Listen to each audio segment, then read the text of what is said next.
জীবনে শুনছিলেন মাসে পেট চুক্তি পিৎজা খায়? আমার বাড়ির মানুষ হঠাৎ করে আবদার করছে পিৎজা খাবে, কিন্তু শর্ত হইল পেট ভরে খাবে। এক টুকরা পিৎজা খাইলে নাকি দাঁতের সিফার মধ্যে আটকে থাকে, ওই দাঁতের সিফায় আটকে থাকা পিৎজা তারা খাইতে রাজি না, তারা একটা একটা আস্ত আস্ত পিৎজা খাবে। যাই হোক, তাদের আবদারে আজকে 1 কেজি আদা মানে 1 কেজি ময়দার পিৎজা বানাইছিলাম। কেমনে বানাইলাম সেটি আজকে আপনাদের সাথে শেয়ার করবো। চলেন আজকে পিৎজা বানানো শুরু করি। নিলাম বুইত্তা মারা একটা গামলা, এর মধ্যে 1 কেজি ময়দা নিছি, তারপরে ইস্ট দিছি, চিনি দিছি, লবণ দিছি, তারপরে দিছি তেল। এটা এখন ভালো করে মাখাই নিব। অল্প অল্প পানি দিয়ে একটা ভালো করে ডো বানাই নিব। পিৎজার এই ডোটা যত মাখাবেন পিৎজা তত সুন্দর হবে, নরম তুলতুলা হবে, খাইতে তত মজা লাগবে। যাই হোক, আমি যে কোনো কাজ করতে আইলে আমার বাড়ির যে কুত্তগুলা মনে করলেন বেতন ছাড়া কামলা মানুষ আছে, আমার 2 পোলা, এই দিনও মনে করলেন আমি কাজ করতে আসলে তারা আসবেই। মাঝে মাঝে তাদের কাছে কাজটা হস্তান্তর করে দিয়ে মনে করলেন আমি চলে যাই। আজকে মনে করলেন এরা এই কাজটি অর্ধেকটি শেষ করছে, আমার আরও তো কষ্ট করা লাগে নাই।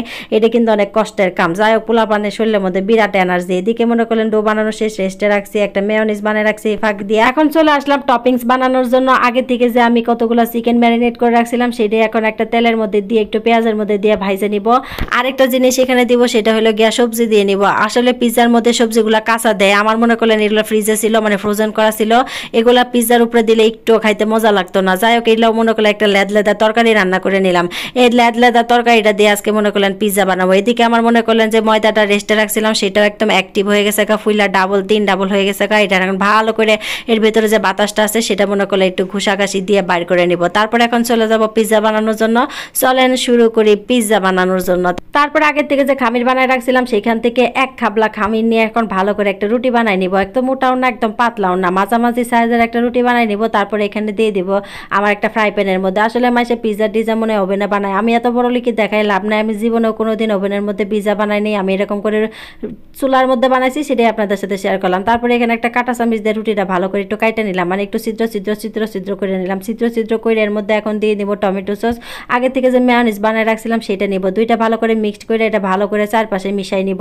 এই জিনিসটা কিন্তু মিশাই মাশাই খাইলে ভালোই লাগে, খারাপ লাগে না। যাই হোক, মানুষের কাছে পিৎজা সস টস আছে, আমার কাছে নাই। মনে করলেন এত কিছু থাকা লাগে, মনে করলেন কোনো কিছু বানাইতে ইচ্ছে করলে বাড়ির মধ্যে যা আছে সেটা দিয়ে বানায় খাই ফেলা যায়। যাই হোক, এখানে তারপরে দাদা যে তরকারি রান্না করছিলাম সেটা দিয়ে নিলাম। তারপরে পর্যাপ্ত পরিমাণে চিজ দিয়ে নিলাম। চিজ দেওয়ার ব্যাপারে কিন্তু কোনো কিপটামি করি নেই, এই খোটা দিতে পারবেন না। যাই হোক, তারপরে এখানে দিয়ে দিলাম আগে থেকে যে আমি মেয়োনিজ বানিয়ে রাখছিলাম, আমি মেয়োনিজ একটু টুকরা করে দিয়ে দিলাম। তারপর আবার একটু সস দিয়ে নিলাম, মানে এই খাবো যখন ভালো করে খাবো। তাই যেখানে 2টা বানানো শেষ, 2টা চুলার উপরে বসাই দিয়ে এখন বাকিটি বানাইতে হবে।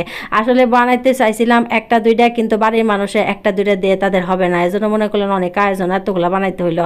যাই হোক, এখানে ধরেন আমি আরেকটা রুটি বানাইতে আমার পিৎজাই হয়ে গেছে। এখন এই পিৎজাটা আমি কাটতে আমার আগে 2 ছোটো পোলারে খাওয়াবো, কারণ এরা অনেক পরিশ্রম করছে, বাড়ির সবটি একটা কামও করে না। এগুলারে সবার পরে দিব, আগে আমার পোলাপান 2টা আত্মা ভরে মন ভরে খাবে, তারপরে বাকি সবাই।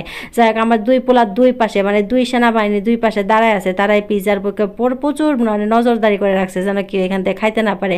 যাই হোক, পিৎজাটা সুন্দর করে স্লাইস করে কাইটে কুইটে আমার পোলাপান 2টার আগে খাইতে দিব। পিৎজাটা পায় আমার পোলাপান 2টা অনেক খুশি। আসলে পোলাপানটা খুশি করতে অনেক কিছু লাগে না, মোটামুটি একটা কিছু হইলে আমার পোলাপান 2টা অনেক খুশি হয়ে যায়। যাই হোক, এখানে কিন্তু আমার এক ফাঁকে আরেকটা পিৎজা হয়ে গেছে। এটা কাইটে মনে করলেন যে আনাগোন্ডাগুলো বসে আছে তাদের কাছে পাঠাবো, কারণ এরা মনে করলেন পিৎজার জন্য চিল্লি মারামারি বাজাই দিছে। তারপরে ধরেন এই পিৎজা বানায় সেটা মনে করলেন আরো বাকি পিৎজা বানায় শেষ করতে হবে।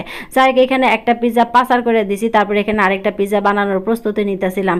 আসলে দেখা যাইতেছিল একদম পট করে পিৎজা বানাই ফেলাম। আসলে ব্যাপারটা এরকম না, এই পিৎজা বানাইতে যায় সেটা মনে করলেন প্রচুর ঘাম, মায়ের মাথার ঘাম পায়ে ফেলে এই পিৎজা বানাইতেছে, কারণ এদিন কি পরিমাণ যে গরম আছিল কি আর কমু। যাই হোক, এখানে মনে করলেন সেম প্রসেসে আরো পিৎজা বানাই নিলাম। গেল হইল আগে 2টা বানাইছি, এখন কিন্তু আবার এই যে আড্ডা 2টা চুলার মধ্যে বসাই দিব, কারণ এরা মনে করলেন পিৎজা খাবে পেট ভরা। যেহেতু বলছে পেট ভরে খাবে, তাহলে মানে এক একজনের একটা করে পিৎজা খাওয়াইতে হবে। তারপরে এখানে 2টা পিৎজা বসাই দিয়ে এখানে কিন্তু আবার আমার পিৎজা বানাইতে চলে আসতে হবে। এরকম করে কেউ বাড়িতে পিৎজা বানায় পেট ভরে খাইছেন কিনা আমার অবশ্যই একটু কমেন্টে জানায়েন। মনে করলেন মাইসেরে দেখছি পিৎজা 1 স্লাইস খায়, মানে মানুষ ডিনার করে 1 স্লাইস পিৎজা খাবে, এর মধ্যে মনে করলেন একটু পানি খাবে, তারপরে ধরেন একটু সালাদ খাবে, এই যে ডিনার কমপ্লিট। আমার মনে হয় আমাদের বাড়ির এই ফকির নিডি মনে করলেন এরকম আবদার মাঝে মাঝে করে আলাই যে একটা আস্ত পিৎজা খামো, কি এর আদান মাদানা অল্প একটু পিৎজা খায় মনের মধ্যে আফসোস ধরাইতে পারবো না।